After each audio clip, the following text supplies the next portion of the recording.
नमस्ते। आमे आलोचना करुले सत्यवादी साहित्य एवं सेही क्रम रे आलोचना करुले कृपासिंधु मिश्रंकर साहित्य कृति संपर्क रे।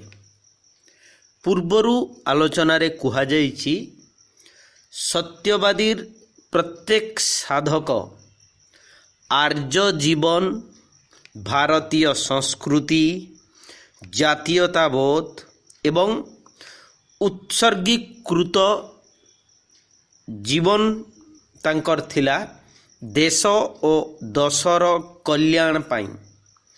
केन्द्र रे समाने रखिथिले उत्कलमणि पंडित गोपबंधु दासंकु एवं सेही क्रम रे अन्य समस्त सतीर्थ थिले परिधिरे। कृपासिंधु मध्य उल्लेख करिसंती, स्वीकार करिसंती से जहा किछि लेखिसंती तांकर लेखार आरंभरू शेष पर्यंत तांकर चिंतारे विषय निर्वाचन रे सेई माने ही वर्तमान।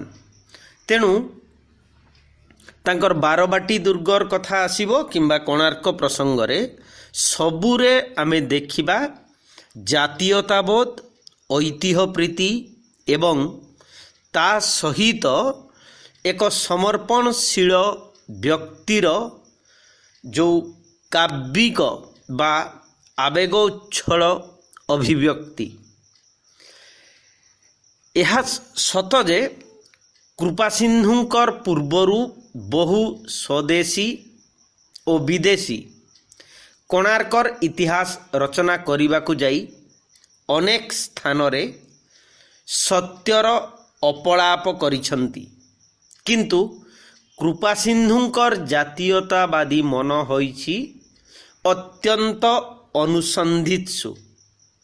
कोणार्क संपर्कित बहु इंग्राजी ग्रंथ यथा राजेंद्रलाल मित्रंकर एंटिक्विटीज ऑफ ओडिशा, मनमोहन गांगुलींकर Odisha and her remains, Bishan स्वरूपंकर कोणार्क, हंटर साहेबंकर ओडिशा इतिहास से निश्चय अध्ययन करिसंती, किंतु तांको रचना रे आमे पौराणिक भित्तिभूमि, ऐतिहासिक किंवदंती, उत्कलीय धर्म परंपरा और लोक विश्वासर नानादि विवरणी पाइबा एवं एथिपाई ए पुस्तक इतिहास ठारू अधिक सुखपाठ्य होई पारिछि। एही अर्क क्षेत्र रे श्रीकृष्ण पुत्र सांबंकर साप मुक्ति पाई सूर्य उपासना जे यार पौराणिक प्राचीनता को दृढ़ भावे ओडिया मानंकर अवचेतन रे बांधी रखिछि एहा कहिबा बाहुल्य मात्र। कोणार्क मंदिरर निर्माण कौशलर वैशिष्ट्य यार पतनर संभाव्य कारण एही मंदिर सहित उत्कलीय धार्मिक मानसिकतार निबिड़ संयोग एसबु कृपासिंधुंकर जातीयतावादी मन को आच्छन्न करी रखिछि। ओडिया जाति को प्राचीन ऐतिह्य संपर्क रे सचेतन करिबा और उपस्थित हीनमन्यता दूर करी जाति गठन रे उत्साहित करिबा पई सत्यवादी गोष्ठींकर महान परिकल्पना एही ऐतिहासिक ग्रंथर प्रतिटी छत्र रे प्रतिफलित होइछि। शेषकु कृपासिंधु लेखिछंती कोणार्क आजि भग्न प्राय सत, किंतु ता देहरे उत्कीर्ण कला चातुरी देखिले मने हुए से निर्जीव पाषाण खंडर समाहार मात्र नुहे, जुग जुग व्यापी ओडिया मानंकर एक दिग निर्देशकारी कला विलासमयी शतायु अनंत यौवना प्राणप्रिया और बहु स्मृतिर सार। कोणार्कर समस्त पतन और वर्तमानर छारखार अवस्था सत्वे यह जो गभीर भाव व्यक्त करुछि ताहा निकटरे अदम्य हृदय मध्य विहल होई हेउअछि। एठारे बुद्धि नहीं, विवेक नहीं कि अहमिका नहीं। हठात दृष्टि रे दर्शक एकाबेले स्तब्ध होई ଆପଣାକୁ ଅକିଞ୍ଚିତ କର ଜ୍ଞାନ କରେ।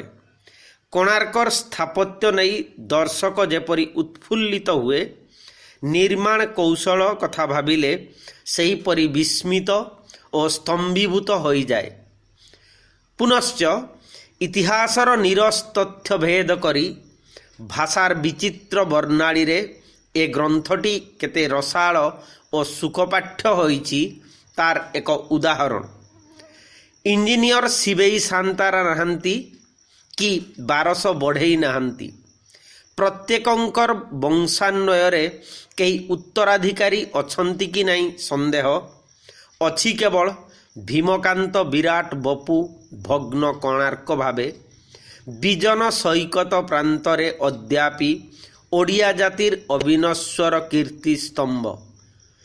ବାସ୍ତବରେ ଆଖି ଫିଟାଇ ଦେଖିଲେ, କାନ ଡେରି ଶୁଣିଲେ ଏହିସବୁ ଶିଆଳି ସବଳିତ ଶିଳାରାଶି ନିର୍ଜୀବ ଜଡ଼ପିଣ୍ଡ ବୋଲି ପ୍ରତୀୟମାନ ହେବ ନାହିଁ। ସେ ସମସ୍ତ ଭିତରୁ ପୂର୍ବପୁରୁଷମାନଙ୍କର ପ୍ରାଣସ୍ପର୍ଶୀ ବାଣୀ ଅଦ୍ୟାପି ଅମର ଧାରାରେ ନିଃସୃତ ହେଉଅଛି। ହତାଶ ହୁଅ ନାହିଁ। ସତେ କେବେ ଉତ୍କଳ ଜାତି ସେ ଅମରବାଣୀ ଶୁଣିବେ ଏବଂ ଜଗତକୁ ଶୁଣେଇବେ। ଏହାକୁ କ'ଣ କେବଳ ଇତିହାସ ବୋଲି ଆମେ କହିପାରିବା କି? ନା, ଇତିହାସ ଠାରୁ ଅଧିକ କିଛି ପ୍ରାଣିତ ବେଦନାର ବାଣୀ ସହିତ ଭବିଷ୍ୟତ ପାଇଁ ଚେତାବନୀ। ସୁପ୍ତ ଉତ୍କଳୀୟମାନଙ୍କୁ ନୂଆ ଭାବରେ ଇତିହାସକୁ ଆବିଷ୍କାର କରିବାକୁ ଏହା ଆହ୍ୱାନ ଓ ସଂକଳ୍ପ ନୁହେଁ କି? ପ୍ରକୃତରେ ଏ ଐତିହାସିକ ଗ୍ରନ୍ଥଦ୍ୱୟର ଭାଷା ଶୈଳୀର ତୁଳନା ନାହିଁ। ଏ ଶୈଳୀ ଖୁବ୍ ସ୍ୱଚ୍ଛନ୍ଦ ଓ ପ୍ରସାରଣଶୀଳ। ଭାଷା ବେଳେବେଳେ ଖୁବ୍ କାବ୍ୟିକ ଓ ସ୍ଥିତିସ୍ଥାପକ। ଜାତୀୟ ଭାବଧାରାରେ ଉତ୍ପ୍ଲୁତ ନହେଲେ ଜାତୀୟ ଗୌରବକୁ ଚିହ୍ନାଇବା ସହଜ ହୁଅନ୍ତା ନାହିଁ। ଜଣେ ବଡ଼ ସାହିତ୍ୟିକ ନହେଲେ ବି କୃପାସିନ୍ଧୁଙ୍କର ଐତିହାସିକ ପ୍ରବନ୍ଧାବଳୀ ମଧ୍ୟରେ ଆମେ ସାହିତ୍ୟର ଯେଉଁ ପ୍ରତିସ୍ପର୍ଦ୍ଧୀ ଭାଷା, ରୂପକମାଳା ଓ ଉପମାକୁ ଦେଖୁ, ବୋଧହୁଏ ତାହା ହିଁ ହେବ ଓଡ଼ିଆ ଗଦ୍ୟ ସାହିତ୍ୟକୁ ତାଙ୍କର ପ୍ରକୃଷ୍ଟ ଅବଦାନ। ନାନା ବିଷୟରେ ପ୍ରବନ୍ଧ ରଚନା କରିଥିଲେ ବି କୃପାସିନ୍ଧୁ ବାରବାଟୀ ଦୁର୍ଗ ଓ କୋଣାର୍କ ନାମକ ଦୁଇଟି ଐତିହାସିକ ତଥ୍ୟ ସମ୍ବଳିତ ପୁସ୍ତକ ରଚନା କରିନଥିଲେ ଅବଜ୍ଞାତ ରହିଯାଇଥାନ୍ତେ। କାରଣ ସତ୍ୟବାଦୀର ଆଭିମୁଖ୍ୟ ଅର୍ଥାତ୍ ପ୍ରାଚୀନ ପ୍ରତି ଶ୍ରଦ୍ଧାପୂର୍ଣ୍ଣ ଦୃଷ୍ଟି ଓ ତାରି ବଡ଼ିମାରେ ନିଃଶେଷିତ ବର୍ତ୍ତମାନକୁ ଗଢ଼ିବାର ମାର୍ମିକ ଜାତୀୟବାଦୀ ଦୃଷ୍ଟିଭଙ୍ଗୀ ତାଙ୍କ ରଚନାରେ ସ୍ୱତଃ ପ୍ରକଟିତ ହେଉଥିଲା। ନୀଳକଣ୍ଠ ଓ ଗଦାବରୀଶ ଥିଲେ କବି। ତେଣୁ କାବ୍ୟ କବିତାରେ ସେମାନେ ସେହି ମହତ୍ତ୍ୱପୂର୍ଣ୍ଣ ପ୍ରାଚୀନକୁ ଉଦ୍ବୋଧିତ କରୁଥିଲେ। କୃପାସିନ୍ଧୁ ଥିଲେ ଗଦ୍ୟଶିଳ୍ପୀ। ତେଣୁ ସେ ଯଥାର୍ଥରେ ଉତ୍କଳର ଗୌରବାବହ ଏହି ଦୁଇଟି ଐତିହାସିକ ପ୍ରସଙ୍ଗକୁ ନିଜର ଚିନ୍ତା ପରିଧି ମଧ୍ୟରେ ଧରି ଓଡ଼ିଶା ପାଇଁ ଏକ ଜାତୀୟ ଆବଶ୍ୟକତାକୁ ପୂର୍ଣ୍ଣ କରିପାରିଥିଲେ। କାରଣ ଓଡ଼ିଶା ଇତିହାସର ଦୁଇ ସୁବର୍ଣ୍ଣ ଯୁଗରେ ହିଁ କୋଣାର୍କ ଓ ବାରବାଟୀ ପରି ଉତ୍ତୁଙ୍ଗ କୀର୍ତ୍ତି ନିର୍ମିତ ହୋଇପାରିଥିଲା। ଗୋଟିଏ ଆଜି ଅର୍ଦ୍ଧଧ୍ୱସ୍ତ ଓ ଅନ୍ୟଟି ପ୍ରାୟ ଅବଲୁପ୍ତ। କେବଳ ଗଡ଼ଖାଇ ଓ ଦେହଳି ହିଁ ଏପରି ସମୁଚ୍ଚ ନିର୍ମାଣର ମୂକସାକ୍ଷୀ ଭାବରେ କାଳର ସର୍ବଗ୍ରାସୀ ଧ୍ୱଂସକାରୀ ପ୍ରଭାବକୁ ପ୍ରତିହତ କରି ପଡ଼ି ରହିଛନ୍ତି। ଏ ଦୁଇଟି ପୁସ୍ତକ ରଚନା କରି କୃପାସିନ୍ଧୁ ଇତିହାସ ଚର୍ଚ୍ଚାର ଯଥାର୍ଥ ପରମ୍ପରା ଓଡ଼ିଶାରେ ସୃଷ୍ଟି କଲେ ବୋଲି କହିବାକୁ ହେବ। କାରଣ କୃପାସିନ୍ଧୁ ଓ ସତ୍ୟବାଦୀର ସତୀର୍ଥବର୍ଗ ବୁଝିଥିଲେ ଯେ ଇତିହାସ ହେଉଛି ଜାତି ଗଠନ ଓ ଜାତିପ୍ରାଣତାର ଉଦ୍ବୋଧନ ପାଇଁ ପ୍ରଧାନ ଉପାଦାନ। ତାହା ହିଁ ଏ ଜାତିର ସ୍ପର୍ଦ୍ଧିତ ଜୀବନବେଦ। କୃପାସିନ୍ଧୁଙ୍କ ମତରେ ସୁଦୂର ଅତୀତର ସ୍ମୃତି ଏହା ଯେପରି ଜାଗରଣ କରାଏ, ଭବିଷ୍ୟତ ଉନ୍ନତିର ମାର୍ଗ ମଧ୍ୟ ସେହିପରି ଦେଖାଇ ଦିଏ। ବାରବାଟୀର ମୁଖବନ୍ଧରେ कृपा सिंधु स्वयं यह उल्लेख करिसंती।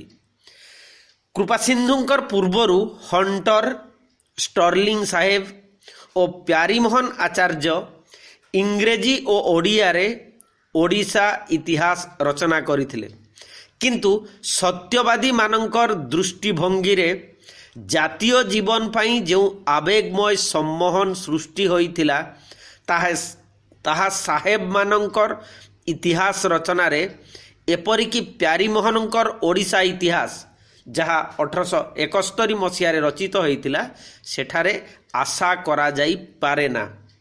पूर्णांग नहेले भी कृपा सिंधुंकर उत्कल इतिहास रे एही श्लाघ्य दृष्टि लक्ष्य करा जिवो। कृपा सिंधुंकर अकाल वियोग परे इतिहासर अवशिष्ट अंश निजे गपबंधु पूर्ण करिथिले बोली अध्यापक चिंतामणि दास मतव्यक्त करिसंती एवं ताहा ऐतिहासिक कृपा सिंधु पुस्तकर 174 पृष्ठारे उल्लेख करिसंती।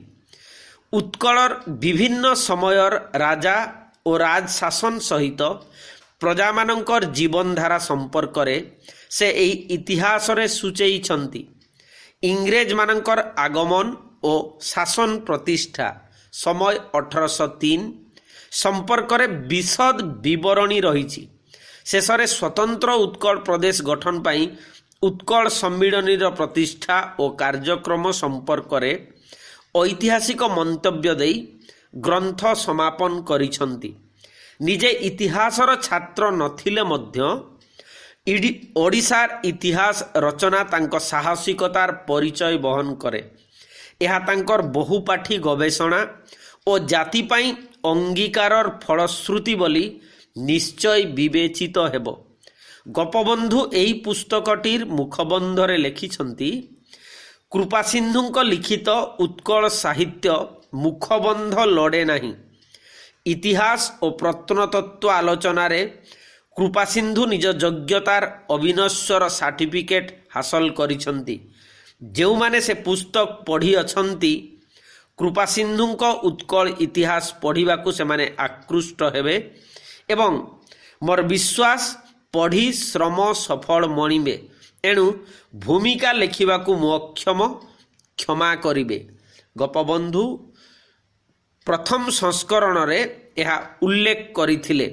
उत्कल इतिहासर एई कृपा सिंधुंकर उत्कल इतिहासर रचना शैली और विषय परिवेशन जे एकांत स्वतंत्र ताहा एही मंतव्यरु सूचित हुए। कलिंगर राजनैतिक अवस्था, शिला शिल्प, वाणिज्य व्यवसाय, बंदर उपनिवेश आदिर संक्षिप्त सूचना इतिहास बहिर्भूत नहेले भी अन्य इतिहास ठारू यार स्वातंत्र चिन्हाए। ओडिशार स्वाधीनतार अवसानर कारण और अराजकता, मुसलमान आक्रमण, कलापाहाड़ आक्रमण ए सबु चित्र खूब सरल और सरस भाषा रे प्रदत्त। खोर्धा राज विद्रोह और पाइक विद्रोह इत्यादिर वर्णना कला बेले तथा देशमिश्रण आंदोलन अबा उत्कल सम्मिलनी को ऐतिहासिक गौरव देला बेले कृपा सिंधु जो जातीयता बोध और मानविकतार बशवर्ती होइसंती ता सत्यवादीर निजस्व भाव और शैली बोली निश्चित भावरे स्वीकार करिबा को हेबो। इतिहास चेतना तांको प्रबंधर मुख्य अंश हेले मध्य साहित्य, संस्कृति और दार्शनिक विषय वस्तु को नहीं कृपा सिंधु केतेक प्रबंध रचना करिसंती। सत्यवादीर तृतीय खंड पंचम षष्ठ संख्यारे प्रकाशित हिंदूर समाज विधान प्रबंधरे जड़े दूरद्रष्टा भावरे से कहिसंती वास्तव रे हिंदू समाज विधान एवं जो प्रणाली रे हिंदू सभ्यता विस्तारित होइअछि ताहा द्वारा हिंदू समाज और धर्म विश्वव्यापी हेबार योग्य।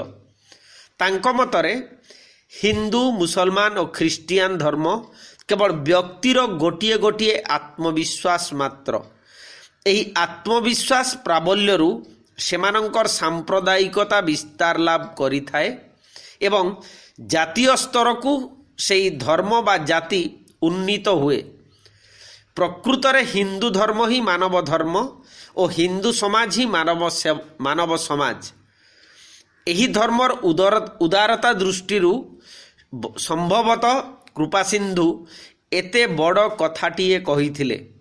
ପୁଣି ସେ ଲେଖିଛନ୍ତି, ହିନ୍ଦୁ ଯେ ବିଶ୍ୱ ପ୍ରାଣ ତାହା କେବଳ ବାକ୍ୟରେ ମନ୍ତ୍ର ଆକାରରେ ଉଚ୍ଚାରଣ ମାତ୍ର କରୁଅଛି, ତାହାଦ୍ୱାରା ତାର ଜୀବନ ଦିନେ ପ୍ରଭାବିତ ହେବ।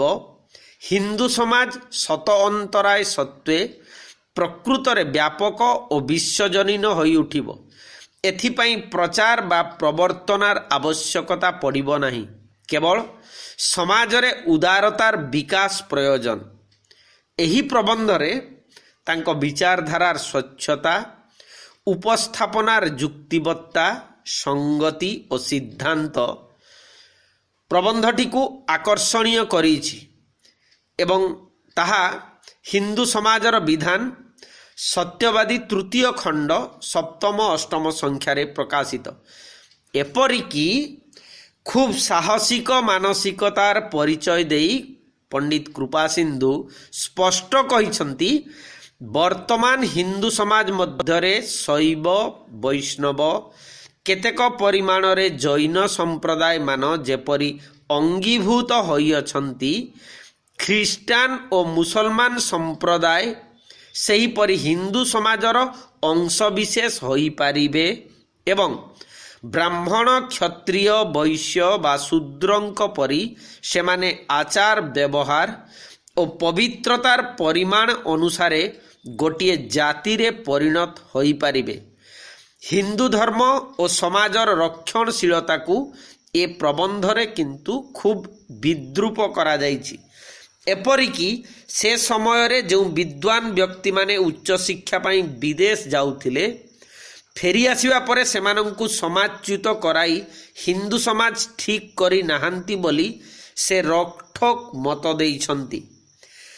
ଆଚାର ଓ ବିଚାରରେ ପବିତ୍ରତା ରକ୍ଷା କରୁଥିବା ମୁସଲମାନ ବା ଖ୍ରୀଷ୍ଟିଆନମାନଙ୍କୁ ହିନ୍ଦୁ ସମାଜ ଅନ୍ତର୍ଭୁକ୍ତ ନ କଲେ ହିନ୍ଦୁ ଧର୍ମ ପରିବ୍ୟାପ୍ତ ହେବ ନାହିଁ ବୋଲି ମତ ଦେଇ ଆଚାର ଶୁଦ୍ଧ ବ୍ୟକ୍ତିମାନଙ୍କୁ ଧର୍ମ ନିର୍ବିଶେଷରେ ମନ୍ଦିର ପ୍ରବେଶ ଅଧିକାର ଦେବାକୁ ସେ ଯୁକ୍ତି ବାଢ଼ିଥିଲେ।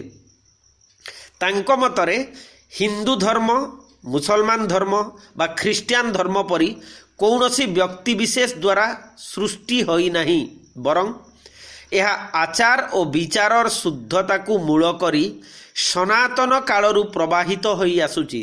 ତେଣୁ ଧର୍ମ ସମ୍ପ୍ରସାରଣରେ କଠିନ ଲକ୍ଷ୍ମଣ ରେଖା ବା ରିଜିଡିଟି ନ ରଖିବାକୁ ସେ କାଳରେ ତାଙ୍କର ପରାମର୍ଶ ଖୁବ୍ ଯୁଗୋପଯୋଗୀ ମନେ ହୁଏ। କୃପାସିନ୍ଧୁ ମିଶ୍ରଙ୍କର 4ଟି ଦାର୍ଶନିକ ପ୍ରବନ୍ଧ ଯଥା ନବଯୌବନର ବିପଦ, କା, ଲୀଳା ଓ ଅଦୃଷ୍ଟ ବନ୍ଦ ଓଡ଼ିଆ ପ୍ରବନ୍ଧ ସାହିତ୍ୟର ବିପୁଳ ସମ୍ପତ୍ତି ଭାବରେ ପରିଗଣିତ ହେବା ଉଚିତ। କିନ୍ତୁ ଅତି ଦୁଃଖର କଥା, ତାଙ୍କ ପ୍ରବନ୍ଧାବଳୀ ପୁସ୍ତକ ଆକାରରେ ସଂକଳିତ ନ ହୋଇ ଦୁଷ୍ପ୍ରାପ୍ୟ ତତ୍କାଳୀନ ପତ୍ରପତ୍ରିକା ଗର୍ଭରେ ଅଦ୍ୟାବଧି ରହିଥିବାରୁ କେବଳ କା ବ୍ୟତୀତ ଅନ୍ୟ ପ୍ରବନ୍ଧ ଗୁଡ଼ିକ ଲୋକଲୋଚନକୁ ଆସିପାରୁନାହିଁ। ଉଭୟ ନୀଳକଣ୍ଠ ଓ କୃପାସିନ୍ଧୁ ଯୌବନ ଉପରେ ପ୍ରବନ୍ଧ ରଚନା କରିଛନ୍ତି, କିନ୍ତୁ କୃପାସିନ୍ଧୁଙ୍କର ନବଯୌବନର ବିପଦ, ଯାହା ମୁକୁର 10ମ ଭାଗ 11-12 ସଂଖ୍ୟା 1916 ମସିହାରେ ପ୍ରକାଶିତ ହୋଇଥିଲା, ସତ୍ୟବାଦୀ ଛାତ୍ରମାନଙ୍କର ଉଦ୍ଦେଶ୍ୟରେ ତାହା ଥିଲା ଏକ ବକ୍ତୃତା ମାତ୍ର। ତେଣୁ ସ୍ୱାଭାବିକ ଭାବରେ ଏହା ଥିଲା ଶିକ୍ଷାପ୍ରଦ, ଉପଦେଶାତ୍ମକ ଓ ଆଚରଣ ବିଧିବିଧାନ ସମ୍ମତ। ଏ ପ୍ରବନ୍ଧଟିରେ ସେ ପିଲାମାନଙ୍କୁ ଯୌବନ କାଳରେ ସତର୍କ ଓ ସଚେତନ ହୋଇ ଅପକର୍ମାବଳୀରୁ ବିରତ ହେବାକୁ ଗୁରୁ ସୁଲଭ ଉପଦେଶ ପ୍ରଦାନ କରିଥିଲେ। ଯୌବନ କେବଳ ନରକର ନାମାନ୍ତର ନୁହେଁ, ଏହା ଅପୂର୍ବ ସ୍ୱର୍ଗୀୟ ମାଧୁରୀ ଦ୍ୱାରା ପୂର୍ଣ୍ଣ। ଯାହା ତୁମର ବର୍ତ୍ତମାନ ନ ହୋଇଛି ତାହା ଆଉ କାଳେ କାଳେ ହେବ ନାହିଁ। ଯୌବନ କେବଳ ଉପଭୋଗର ସମୟ ନୁହେଁ, ଏହା ପୂର୍ଣ୍ଣ ତ୍ୟାଗର ସମୟ ଏବଂ ଏହା ମଧ୍ୟ ଘୋର ସଙ୍କଟମୟ ଅବସ୍ଥା। କଞ୍ଚା ହାଣ୍ଡିର ଦାଗ ଯେପରି ହାଣ୍ଡିରୁ ଲିଭେ ନାହିଁ, ନଷ୍ଟ ଚରିତ୍ରର ଦାଗ ମଧ୍ୟ ବ୍ୟକ୍ତି ଜୀବନରୁ ନିଭିବ ନାହିଁ। ତେଣୁ ତାଙ୍କ ମତରେ ଯୌବନ କାଳରେ ଯେଉଁ ବ୍ୟକ୍ତି ଯେଉଁପରି ଭାବେ ନିଜକୁ ଗଢ଼ିଥାଏ ତାହା ହିଁ ପରବର୍ତ୍ତୀ ଜୀବନରେ ତାର ମୁଖ୍ୟ ସାମାଜିକ ପରିଚୟ ବହନ କରେ। କିନ୍ତୁ ଏ ବକ୍ତବ୍ୟ ପ୍ରବନ୍ଧ ଆକାରରେ ପ୍ରକାଶ ପାଇବାର 3 ବର୍ଷ ପରେ ମନସ୍ୱୀ ପଣ୍ଡିତ ନୀଳକଣ୍ଠଙ୍କ ଲେଖନୀରୁ ଯୌବନର ପ୍ରଭାବ ଓ ପ୍ରତିଷ୍ଠା ନାମରେ ଯେଉଁ ଚିନ୍ତାଶୀଳ ଦାର୍ଶନିକ ପ୍ରବନ୍ଧଟି ଉତୁରି ଆସିଥିଲା ତାହା କୃପାସିନ୍ଧୁଙ୍କ ଓଡ଼ିଆ ସାହିତ୍ୟକୁ ଖୁବ୍ ବଡ଼ ଅବଦାନ ବୋଲି ଯେ କେହି ଜଣେ ସ୍ୱୀକାର କରିବ। କାରଣ କୃପାସିନ୍ଧୁଙ୍କର ରଚନା ହିଁ ଥିଲା ନୀଳକଣ୍ଠଙ୍କ ପାଇଁ ମୂଳ ପ୍ରେରଣା। ଏହି ପ୍ରବନ୍ଧଟି ସତ୍ୟବାଦୀ 6ଠ ବର୍ଷ 4ଥ ସଂଖ୍ୟା 1920ରେ ପ୍ରକାଶିତ ହୋଇଥିଲା ଏବଂ ଯେଉଁଥିରେ ଯୌବନର ଉଚ୍ଛ୍ୱସିତ ନିରାଜନା ଏବଂ ହୃଦୟ ବେଦୀରେ ଯୌବନର ଅଭିଷେକର ଯେଉଁ ମାଙ୍ଗଳିକ ଶୁଣାଯାଏ ତାହା ନୀଳକଣ୍ଠଙ୍କୁ ଜଣେ ଉନ୍ମୁକ୍ତ ମନା ଉଦାର ଦାର୍ଶନିକ ବ୍ୟକ୍ତିତ୍ୱ ଭାବେ ପରିଚିତ କରାଇଛି। ତଥାପି କହିବାକୁ ହେବ ଯେ କୃପାସିନ୍ଧୁଙ୍କର ପ୍ରବନ୍ଧର ସରଳତା, ସ୍ୱଚ୍ଛନ୍ଦତା ଓ ସ୍ପଷ୍ଟତା ନୀଳକଣ୍ଠଙ୍କର ଜ୍ଞାନଗର୍ଭା ଏହି ପ୍ରବନ୍ଧଟିରେ ମିଳେ ନାହିଁ। ଗୋଟିଏ ପ୍ରବନ୍ଧ ପାଣ୍ଡିତ୍ୟର ବିପୁଳ ପ୍ରଦର୍ଶନ ତ ଅନ୍ୟଟି ଅନୁଭୂତିରେ ଜାରିତ ନିର୍ଯାସ ମାତ୍ର।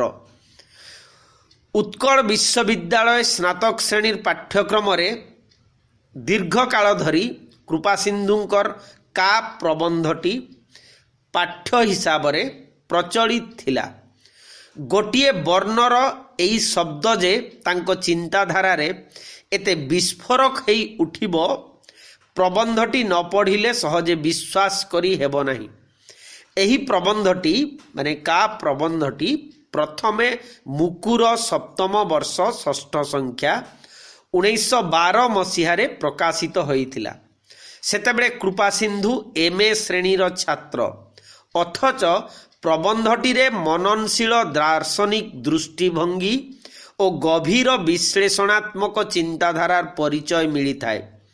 ବହୁ ଐତିହାସିକ ତଥ୍ୟ ଓ ଦାର୍ଶନିକ ତତ୍ତ୍ୱଗର୍ଭିତ ଏହି ପ୍ରବନ୍ଧଟିରେ ଅହଂଭାବକୁ ପରିହାର କରି ବ୍ୟକ୍ତିବିଶେଷ ସାମୂହିକ ଦାୟିତ୍ୱ ବହନ କରିବାକୁ ଶପଥବଦ୍ଧ ହେବେ ଏବଂ ସେଥିପାଇଁ ପରାମର୍ଶ ଦିଆଯାଇଛି।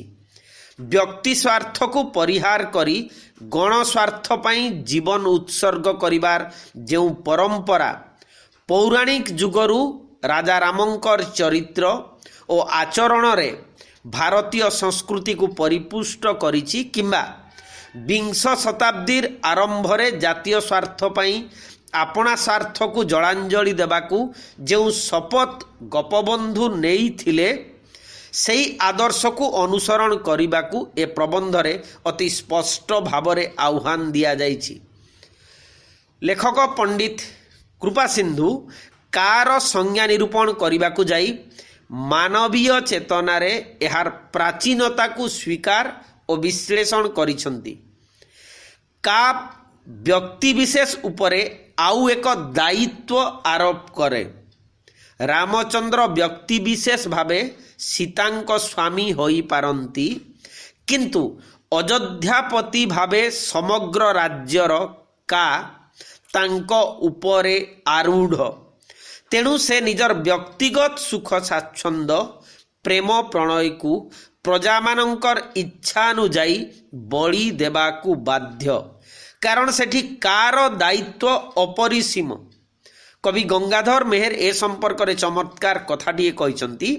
ହୃଦ ପଛେ ବିଜୁଳିର ନିଆଁରେ ଜଳିଯାଉ, ମେଘ ପଟଳ ଯେପରି ଜଳଦାନ କରିବାକୁ ବାଧ୍ୟ, सेहीपरि राज्यर का बहन कले राजा तार व्यक्तिगत स्वार्थ त्याग करी समूह स्वार्थ पई काम करिबाकू बाध्य।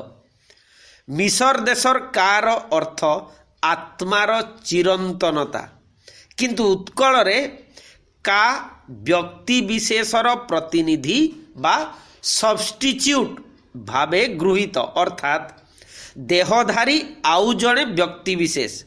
पिलामानंकर खेଳରେ जड़े अन्यर का नहीं खेलिबा प्रथा एठारे प्रचलित, अर्थात जनकर अनुपस्थित रे आउ जड़े प्रतिनिधि भावे खेली पारिबो। दुई दल खेलाड़ी मध्य भाग बंटारे जड़े खेलाड़ी नियंट पड़िले गोटिए दल काटिए नेब और नियंट पड़ुथुवा खेलाड़ी पई खेली पारिबो। मनीष तार व्यक्तिगत जीवन रे कहार पिता, कहार पति, देश पई जड़े नागरिक, किंतु से जेतेबेले ऑफिस रे कर्मचारी, राज्यर राजा बा आजिकाली गणतांत्रिक शासन रे मंत्री, से कार भूमिका रे अवतीर्ण। सेठारे व्यक्ति ठारू से बहु ऊर्ध्वरे आउ एक व्यक्तित्व। तेणु प्रत्येक व्यक्तिर गोटिए का काम करुथाए, तार व्यक्तित्व एई कार सफलता उपरे संगठित हुए। एपरिकी ता जीवन रे व्यक्ति स्वार्थ और कार दायित्व मध्य बराबर संघर्ष उपस्थित हुए। ए विचार विमर्श ता जीवन रे अनवरत चली थाए। तार विवेक केउ कार बलिष्ठता को कर्तव्य दृष्टि स्वीकार कला बेले अन्य केउ का को अतिक्रम करी जीवार प्रयास रखे, अर्थात व्यक्ति विशेषर जीवन प्रक्रिया रे एपरी एक संतुलन सदा सर्वदा चली थाए।